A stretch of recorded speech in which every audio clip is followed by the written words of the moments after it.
Welcome to the Roadmap to Secure Love. In today's episode, Kim and Kyle discuss how people-pleasing and anxious attachment can lead to performative, disconnected sex, and what it takes to reclaim authentic intimacy.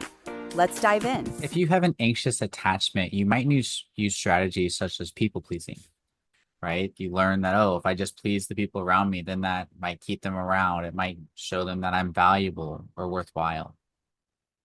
People-pleasing can also show up in the bedroom, right? We might start to try to please our partner. We might have sex or intimacy, even when we're not open to it or not really wanting it, because we feel like we have to or should to be a good partner. And this leads to a whole lot of problems for ourselves, for our bodies, and also for the relationship. Yeah, it turns into like obligatory sex, Yeah. which is not fun. Or sexy. No. So it's like, okay, well, I just have to do it. And I don't want my partner to be mad at me. Mm-hmm. So let's just go ahead and do it. And it's just like, okay, let's get this over with, get the orgasm, let's turn over. See ya. Right. Not fun. No, it's just checking the box on the chore chart. Do you know that I was told, Kyle, that a therapist told a client that she needed to give her husband sex 3 times a week? Wow. And I'm like, fire them. Mm-hmm. Fire that therapist. Public service announcement. If your therapist tells you to do that, fire them. They're not good. Mm-hmm. Because they're not looking at what's actually going on. That one, you feel this pressure to have sex. 2, what's going on in your body that you're not open or interested in being sexual right now. And what's going on in the relationship dynamics that are getting in the way, right? Being told just to have sex 3 times, yeah, you could do that. You're going to be a little checked out. You're going to be maybe resentful. You're going to be like, wow, can we just get this over soon? Which is then going to send a message to your partner that you don't really enjoy it, which is then going to make them not enjoy it and or feel bad about wanting that type of intimacy, right? And so it actually pulls the relationship farther apart rather than creates passionate, playful, creative intimacy that brings us closer together. So it's a very problematic prescription to challenges in a relationship. But we get it everywhere. I mean, Yeah. Unfortunately, this poor human got it from a therapist. Mm-hmm. But we get it from religion. We get it from family members. We get it from movies. We get it from so many things of like, you're to have a great sex life, you have to have it this many times or this often, or it needs to look like this or needs to look like that. And it just gets old. Yeah. It just gets old because it takes away the power of the people involved co-creating their own sexual script. And somebody out there gets to tell you what you do in the bedroom. Right. Boo. Yeah, it's yucky because it takes away, again, your creativity. It takes away you and your partner being able to be creative and playful and erotic and sensual and exploratory, right? Not every time you're intimate needs to be penetrative, right? There's so many ways of experiencing pleasure and connection that can be very erotic and playful. And when it's just, you got to have sex 3 times a week, it takes all that out the window and just leaves us in a kind of a dead end intimacy relationship. Yeah. And one that's just like performative. Yeah. You lose all of your eroticism, you lose all of the pleasure, you lose all of your spontaneity, and you replace it with resentment. You replace it with, I've got to do a chore list. You lose so much that way. You too. So what do we do when we, you know, we want to please our partner? I think we got to start. Yeah, I think the first place to look at is like, what's going on for me? That's a strategy that I'm using, right? What is the messages I've got? What's going on for my attachment that's getting in the way? Did you hear that dog? I did. Yeah. Good old Ben. You guys, I have a puppy and she has a bone right now and she's like going crazy. Mm-hmm. But going back to this part, right? Well, Penny's enjoying that bone.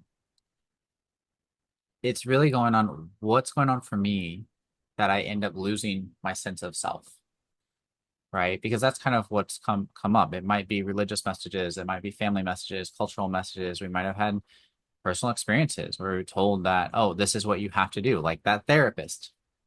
Like this is how you have a great relationship. Is you just have to do it. And so there's again, through attachment science, we know there's reasons we do what we do. Right. So we got to start to look at why. And Kim, what might be some of those possible reasons people might use those strategies, even in the bedroom? Yeah, well, because it's awful to feel like we're not pleasing our partner. Mhm. It's terrible. That's the last thing that we want to do. We don't want to be told that we're bad lovers. We don't want to be told that we're bad partners. And so we fall into the trap that everybody tells us how we should behave. And I'm going to say something very controversial. Okay, here we go. You as a human have to own your own pleasure. It is nobody else's responsibility. And when you can figure that out and own that, it frees up the relationship, right? It's like, okay, now I get to engage with you sexually because I want to and we want to, but not because I'm supposed to give you an orgasm or make you feel good. No, that's not my job. No.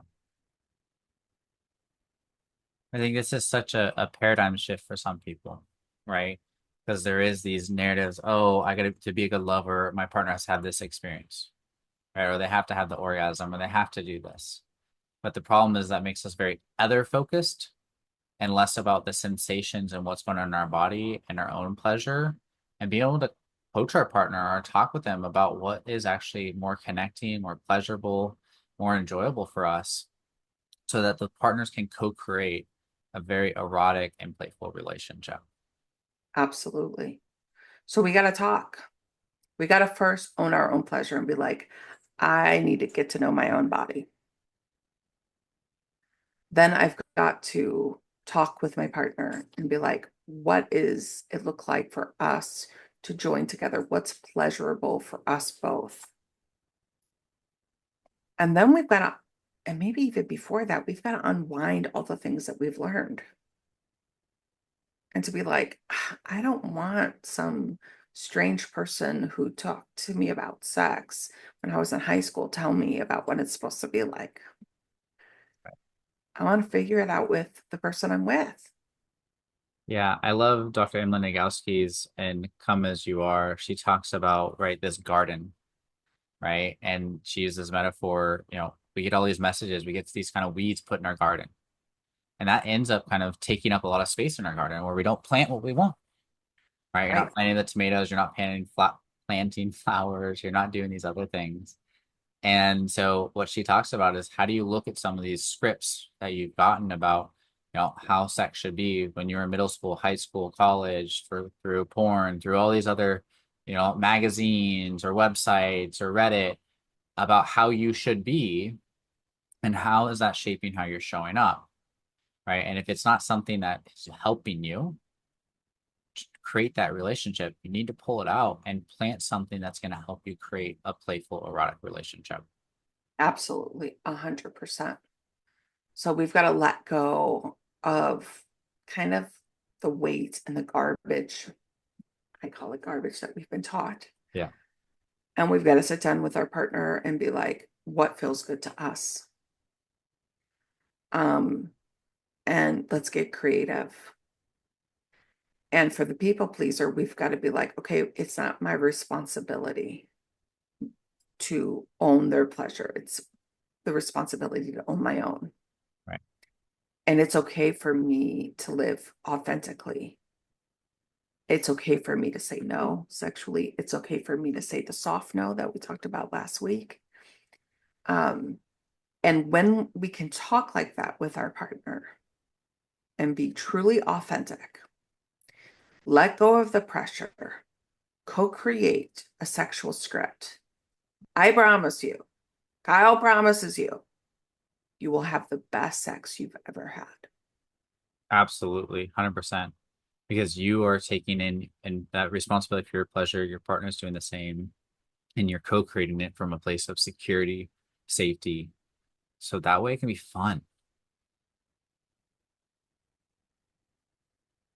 Unwind it, folks. Go create your own sexual script.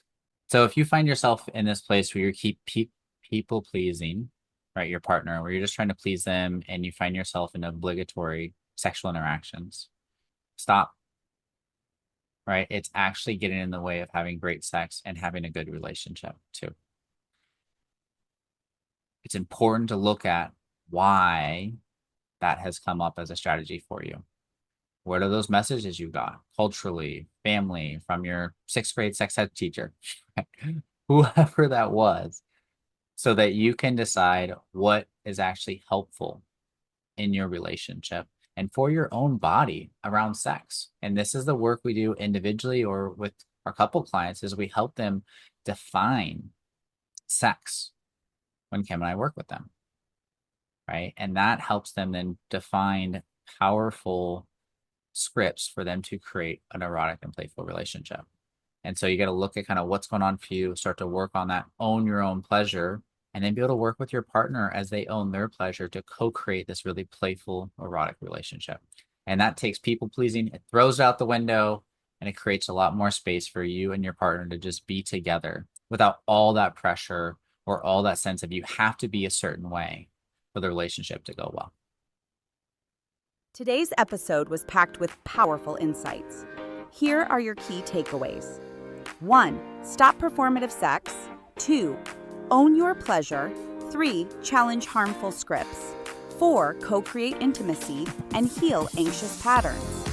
Follow Kyle and Kim on Apple, Spotify, and YouTube. Be sure to sign up for the Secure Attachment Path course to explore your attachment style, uncover relationship patterns, and learn practical tools for building secure connections.